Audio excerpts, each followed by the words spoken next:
북저널리즘 위크엔드 시작합니다.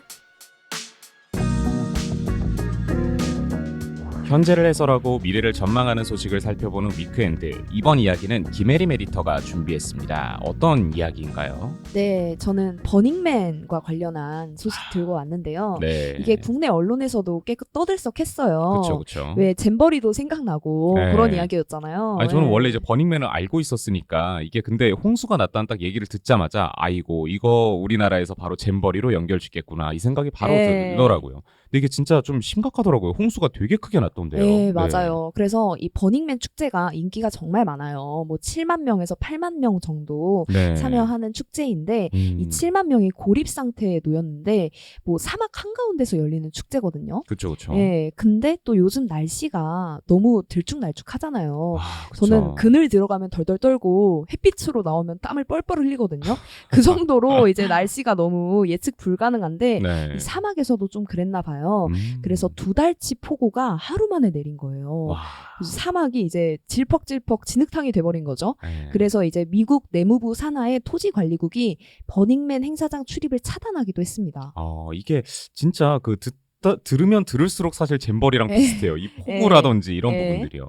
근데 어쨌건 이 버닝맨이라는 게 또 한국에는 잘 안 알려진 거기도 하고 맞아요. 되게 좀 생소하잖아요.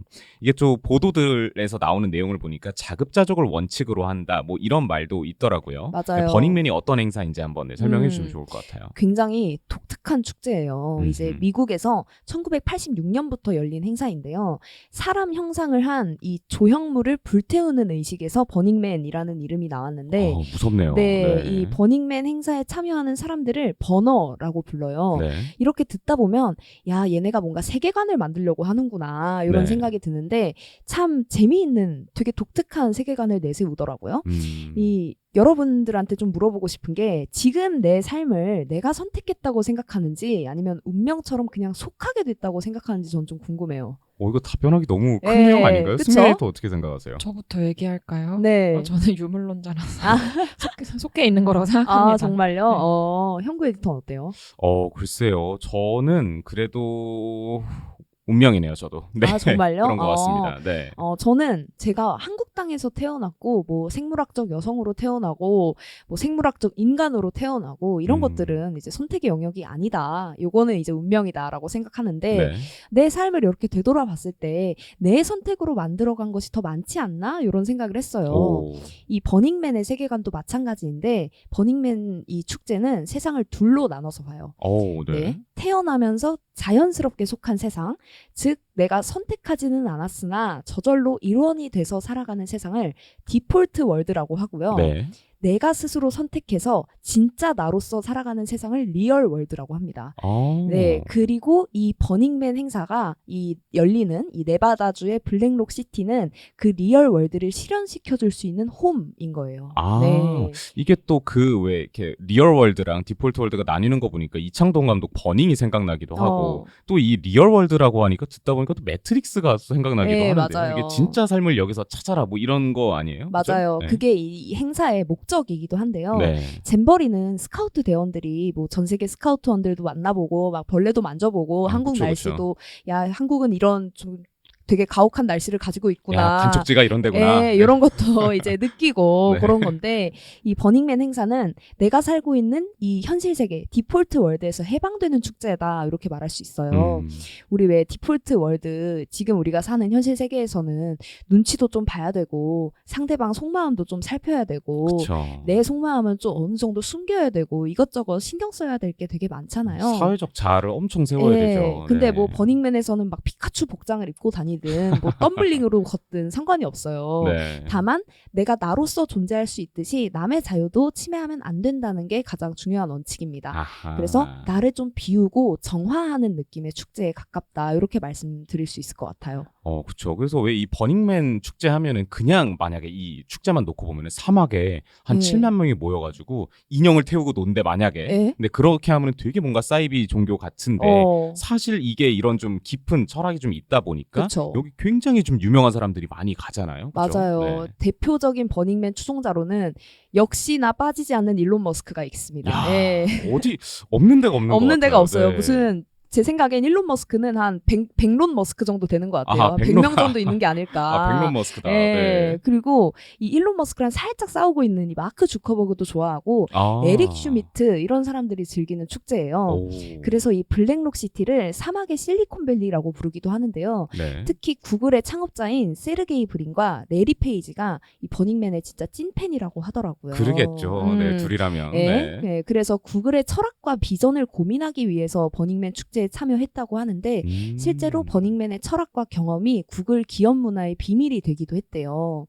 이게 80대 20 룰이라고 하더라고요. 80대 20 룰이요? 네. 오, 이거 어떤 거죠? 구글에는 80%의 시간 동안은 너에게 주어진 회사 업무를 하고 나머지 20%의 시간에는 원하는 주제를 자유롭게 연구해라. 이런 문화가 있다고 해요. 이게 자발적인 어떤 직원의 동기부여를 가능케 한다는 건데 실제로 버닝맨도 이 사막 아무것도 없는 사막에서 이제 갑자기 처음 만나는 사람들 만나가지고 네. 사막에서 자급자족해야 되고 일주일 동안 살아남아야 되는 거잖아요. 그렇죠. 피카츄 복장한 네, 사람이랑. 네, 피카츄 복장하고 옆엔 덤블링 하고 있는데 와. 앞에서는 이제 버닝맨이 타고 있고 이런 데서 이제 쉽지 않네요. 예, 네. 살아남아야 되는 건데 네. 그러니까 내가 내 하루를 완전하게 기획하고 또 생각해야 하는 축제인 거잖아요. 오, 그러네요. 네, 그래서 이런 버닝맨의 철학이 구글의 기업 문화에도 녹아 있는 게 아니냐 이런 분석도 함께 나오고 있습니다. 아, 이게 진짜 좀 들으면 들을수록 이게 참 새롭게 발견하게 되는 요소들이 너무 많은 것 같아요. 네. 그래서 버닝맨은 늘 열 때마다 좀 새로운 거 아닌가 이런 생각이 드는데 점점 더 궁금해지네요. 버닝맨 네. 축제에 대해서.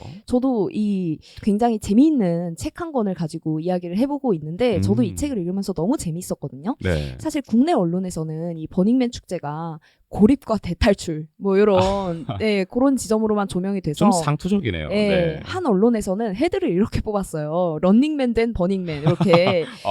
어딘가요? 네, 저도 보고 살짝 피식하긴 했는데 네.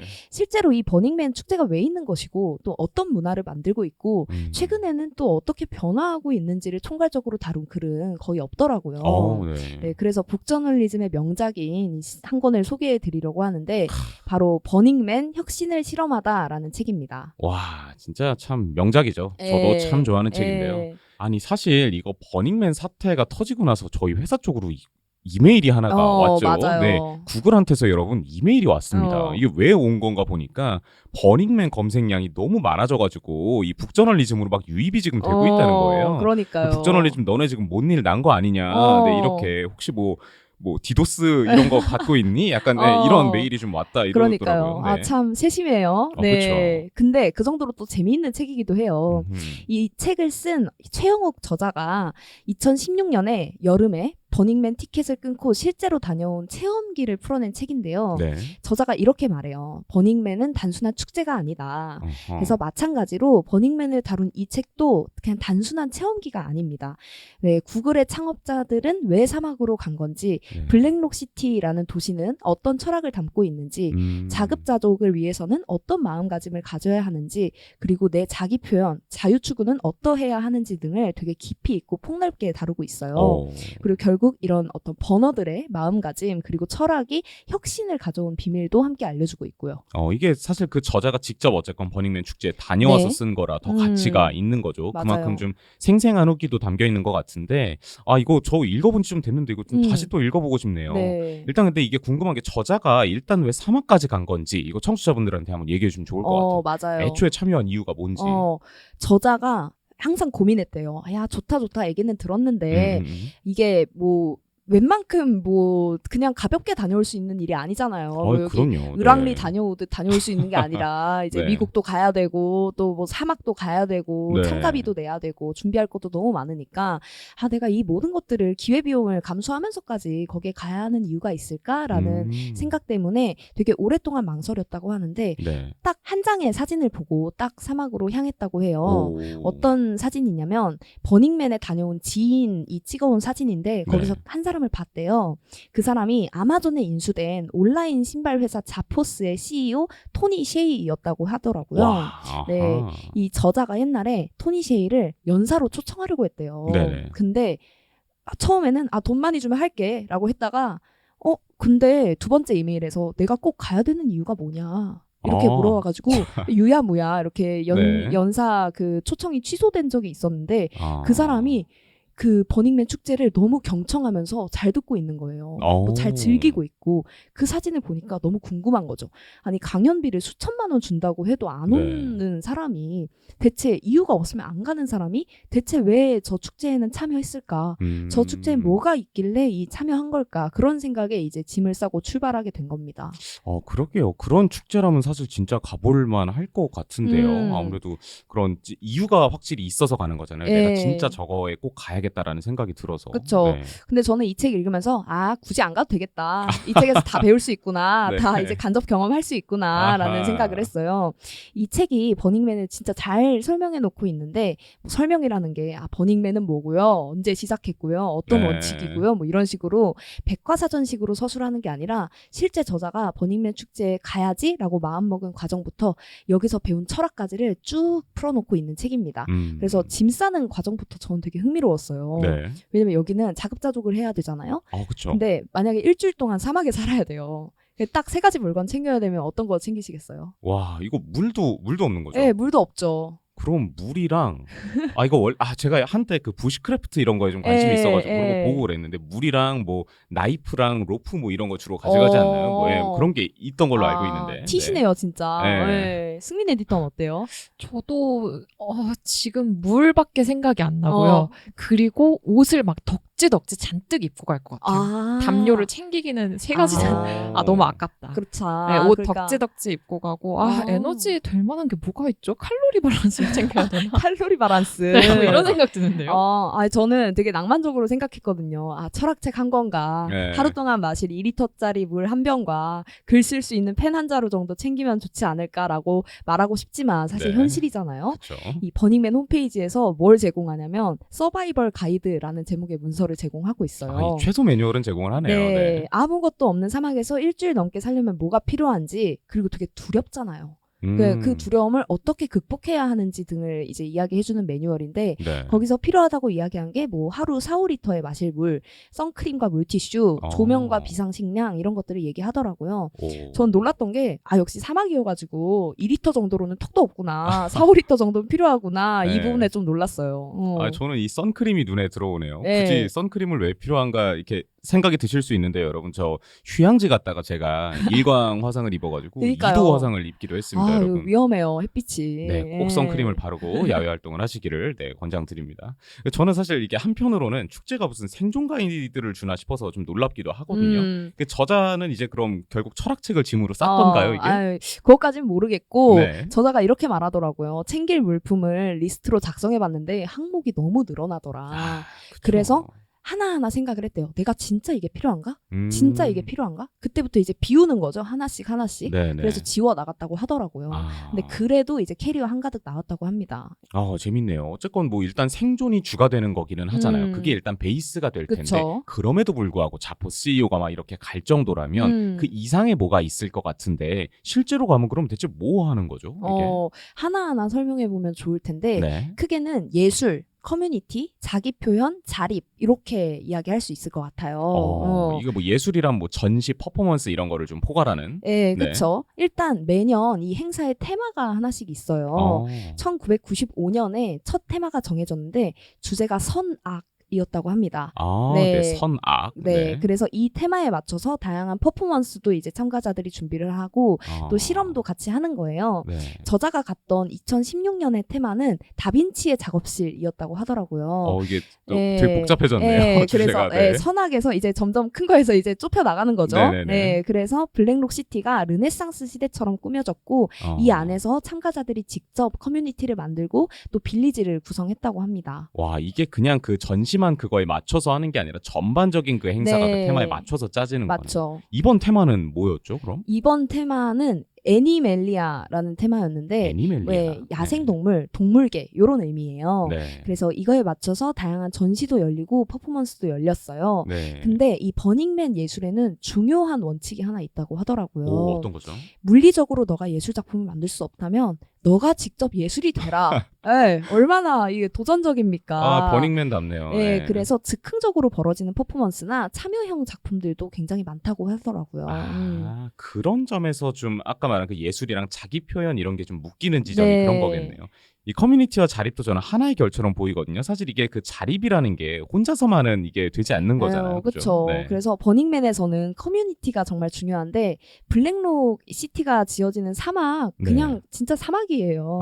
예. 그리고 버닝맨은 아예 흔적을 남기지 않는다가 어떤 원칙 중 하나거든요. 오. 그래서 새로 열 때 새로 도시를 만드는 거예요. 아하. 네, 근데 이때도 수만 명의 버너, 막 수만 명의 자원봉사자가 책임을 분담해서 하나하나 만드는 거거든요. 네.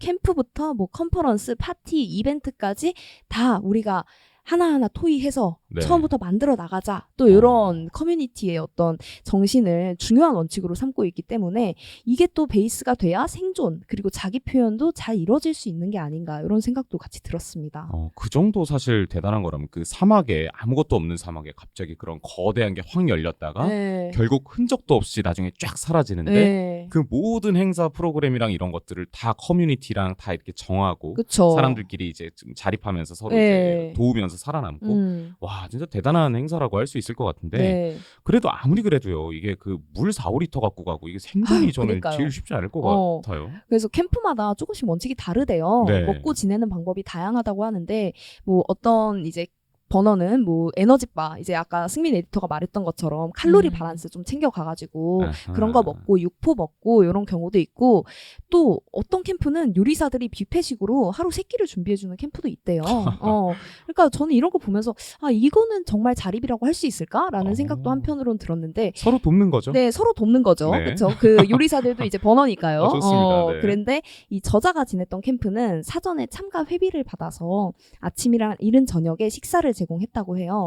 그래서 밥은 이렇게 이제 사람들이 먹고 있고 근데 우리가 밥만 먹는 건 아니잖아요. 생존할 때. 그렇죠. 화장실도 가야 되고 잠도 자야 되는데 이거를 처음부터 다시 다 설계해야 되는 거예요. 그래서 저자가 뒤처리할 때 물티슈를 썼다가 중요한 삶의 진리를 좀 깨닫기도 하고 그리고 편하게 잠을 자려고 발명해야 했던 것 이런 것도 함께 이야기를 하더라고요.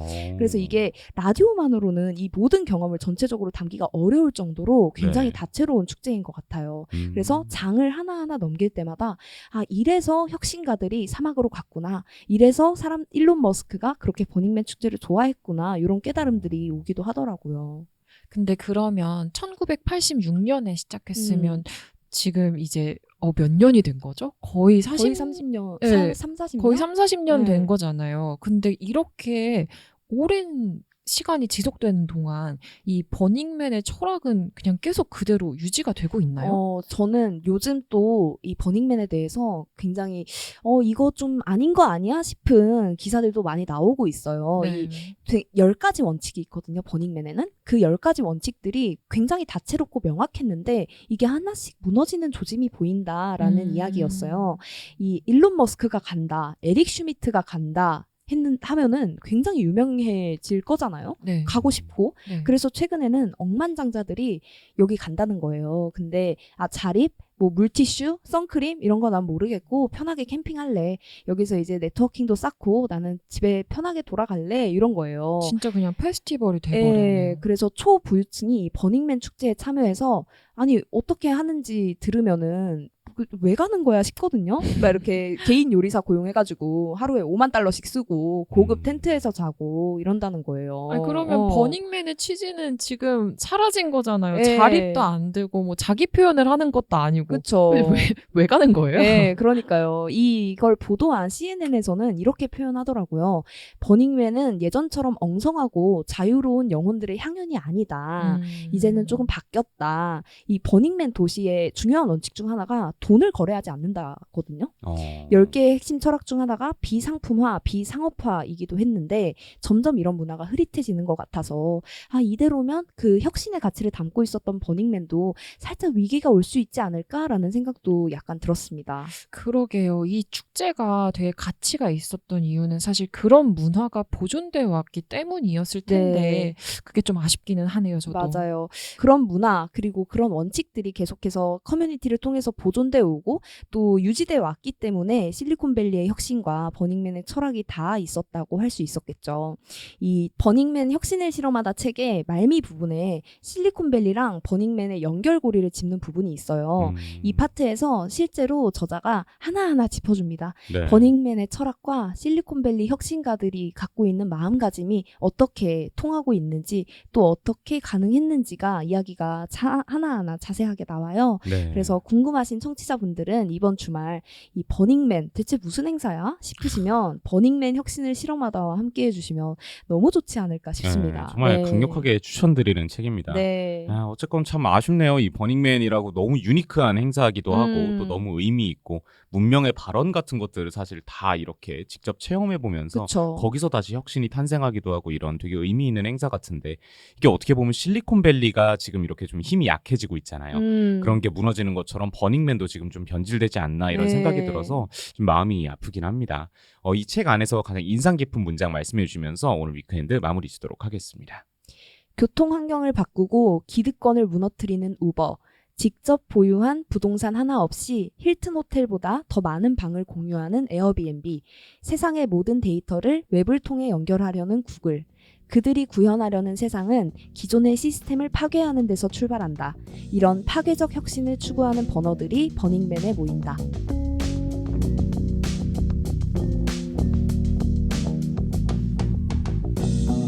네, 다음 주에도 변함없이 현재를 해설하고 미래를 전망하는 이야기를 들고 오겠습니다. 그리고 다음 주에도 역시 흥미롭고 재미있는 이야기로 꽉꽉 채워서 준비해 볼게요. 북저널리즘 위크엔드는 북저널리즘 웹사이트와 애플 팟캐스트, 스포티파이, 네이버 오디오 클립, 그리고 유튜브에서도 만나보실 수 있습니다. 그럼 다음 주도 위크엔드에서 만나요.